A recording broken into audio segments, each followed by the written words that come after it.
जय हिंद प्यारे बच्चों, आज का सुप्रभात। कक्षा 7 के बच्चे ध्यान देंगे। आओ करें 3 पार्ट 10 में हमने समाप्त कर लिया था अभ्यास प्रश्नों में। अब हम आगे बढ़ेंगे आओ करें 4, जिसमें 2 प्रश्न हैं विस्तृत उत्तर वाले प्रश्न, जिसके उत्तर आपको विस्तार से देने हैं। इसमें 2 ही प्रश्न है केवल। पहला प्रश्न है आपका, दादा साहब फाल्के के लिए नायिका का चुनाव एक गंभीर समस्या कैसे बन गई। तो दादा साहब फाल्के जब अपनी पहली फिल्म यानी राजा हरिश्चंद्र का निर्माण कर रहे थे, उस समय उनकी जो नायिका थी तारामती, हरिश्चंद्र की जो पत्नी तारामती की भूमिका के लिए कोई भी महिला पात्र तैयार नहीं हो रही थी। इसके लिए उन्हें नाटक मंडली की कई अभिनेत्रियों से बातचीत भी की, विज्ञापन भी बंटवाए, पर्चे बंटवाए, लेकिन उसके बावजूद भी कोई महिला अभिनेत्री इस पात्र को निभाने के लिए या इसकी भूमिका के लिए तैयार नहीं हुई। यही समस्या थी उस समय। एक गंभीर समस्या कैसे बन गई, तो इसमें लिखेंगे का उत्तर दादा साहब फाल्के के लिए, दादा साहब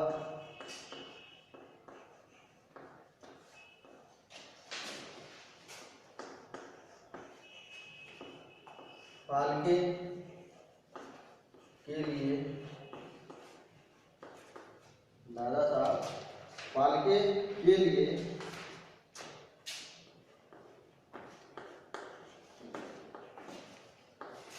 नायिका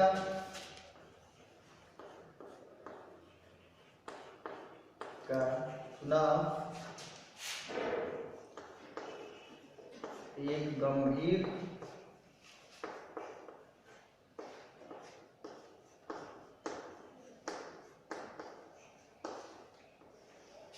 एक गंभीर समस्या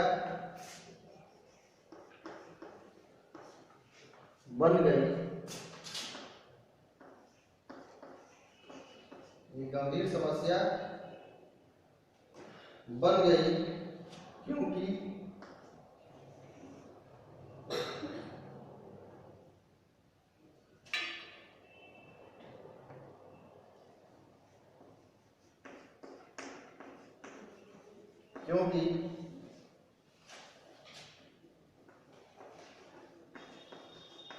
फिल्म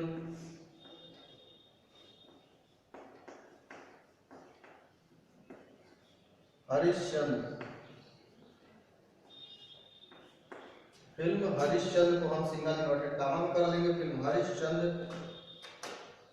में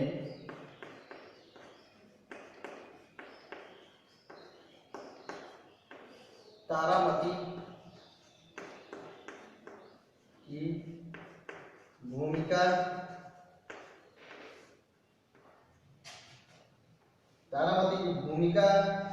निभाने के लिए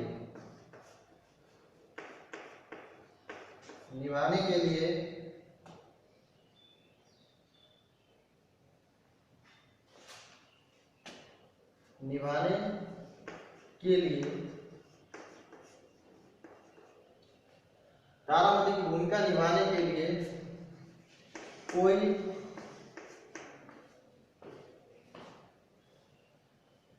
महिला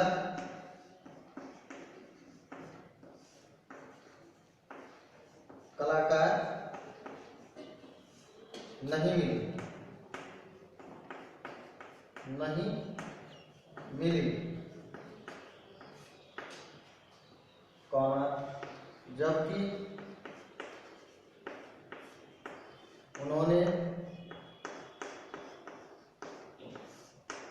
जबकि उन्होंने नाटक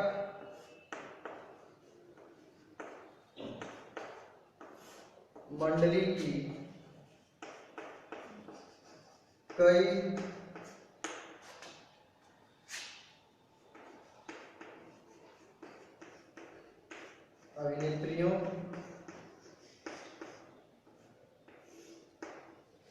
अभिनेत्रियों से बात की और विज्ञापन के पर्चे भी बंटवाए। विज्ञापन के पर्चे भी बंटवाए, किंतु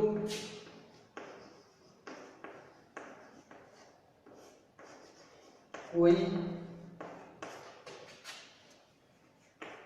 महिला तैयार नहीं हुई, कोई महिला तैयार नहीं हुई और अंत में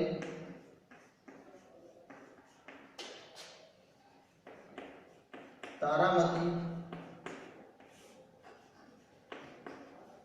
की भूमिका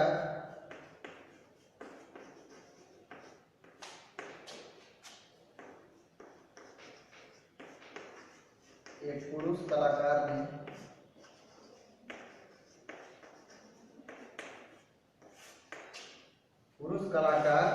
ने निभाई। यह प्रश्न का उत्तर था कि उस समय उन्होंने तारामती की भूमिका निभाने के लिए किसी महिला कलाकार की खोज की। उसके लिए उन्होंने नाटक मंडली में भी जो अभिनेत्रियां या महिला कलाकार कार्य करते थे उनको तैयार किया इसके लिए, लेकिन किसी ने उनकी बात नहीं मानी, किसी ने उस भूमिका को करने से सभी ने क्या किया, इनकार कर दिया। उसके पश्चात उन्होंने विज्ञापन के पर्चे बंटवाए कि कोई महिला उस पात्र को करने के लिए कम से कम आगे है, लेकिन कोई भी उस समय उस जमाने में कोई महिला इस काम के लिए तैयार नहीं हुई। अंततः उन्हें तारामती की भूमिका के लिए एक ईरानी रेस्तरां में जो काम करता था रसोइया जिसका नाम था सालुंके को इसके लिए तैयार किया, उनकी मूछें मुड़वाई और उन्होंने तारामती की भूमिका का निर्वाह किया। तो दूसरा आपका प्रश्न है इसमें, भारत सरकार ने फिल्मों में दादा साहब फाल्के के योगदान को याद करने के लिए क्या किया है? तो भारत सरकार ने दादा साहब फाल्के के लिए उनकी याद को अविस्मरणीय करने के लिए कई सारी चीजों को किया है। दो कार्य जो इनसे प्रमुख है, महत्वपूर्ण है, इनको हम लिखेंगे। का उत्तर होगा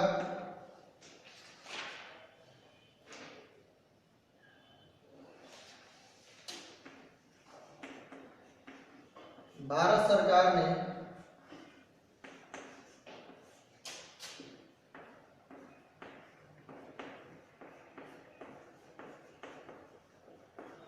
दादा साहब फाल्के को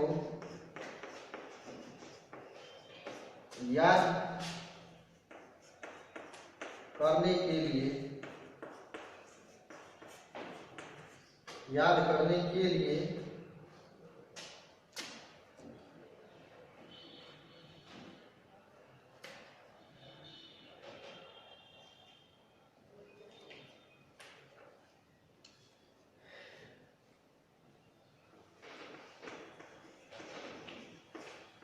फाल्के शताब्दी वर्ष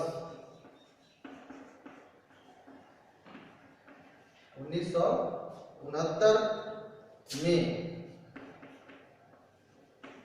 दादा साहब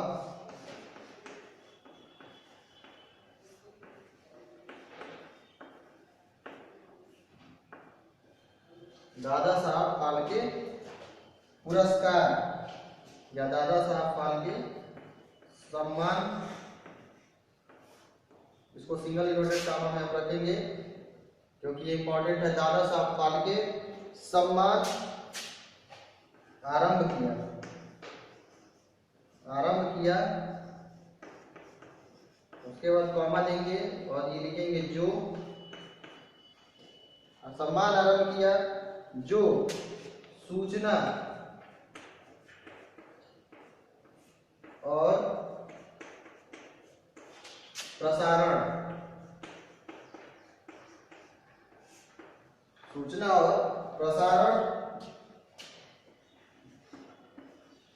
मंत्रालय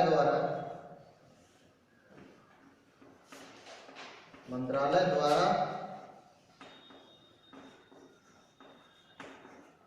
प्रतिवर्ष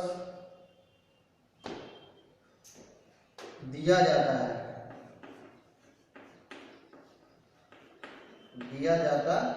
है। पूर्ण विराम उसके बाद लिखेंगे साथ ही साथ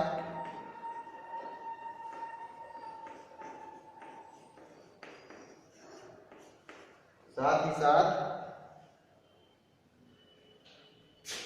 सरकार ने दादा साहब फाल्के के सम्मान में, साथ ही साथ सरकार ने 2 कार्य किए थे, एक तो पुरस्कार और दूसरा था डाक टिकट। ताकि सरकार ने दादा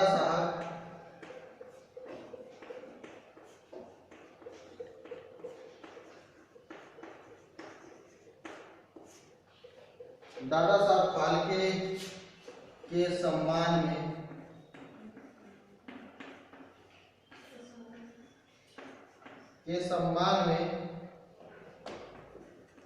वर्ष 1971 में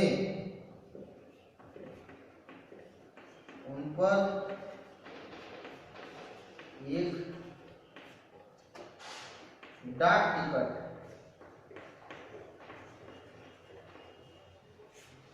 टिकट भी जारी किया। यह आपका प्रश्न का उत्तर हो गया। भारत सरकार ने 2 प्रकार से उनके सम्मान को याद करने के लिए उनके सम्मान में 2 कार्य किए थे। पहला था कि उनके नाम पर फाल्के शताब्दी वर्ष 1969 में दादा साहब फाल्के पुरस्कार, जो फिल्म जगत का सबसे प्रतिष्ठित पुरस्कार है, जो सर्वश्रेष्ठ काम करने वाले अभिनेता या अभिनेत्रियों को दिया जाता है, सूचना और प्रसारण मंत्रालय भारत सरकार द्वारा। और दूसरा कार्य भारत सरकार ने किया कि 1971 ईस्वी में दादा साहब फाल्के के सम्मान में एक डाक टिकट भी जारी किया। ये 2 कार्य जो भारत सरकार ने उनके सम्मान में अपना कार्य किया, उनकी याद को हमेशा अविस्मरणीय बनाए रखने के लिए। तो अभ्यास प्रश्नों की श्रृंखला में हमने 4 प्रकार के अभ्यास प्रश्न को समाप्त किया। अब हम आगे शब्द ज्ञान या व्याकरण संभाग या भाषा की पहचान के तहत जो भी विषय होंगे उन पर हम आगे बढ़ेंगे, अगली कक्षा में चर्चा करेंगे। अभी के लिए आपकी कक्षा समाप्त।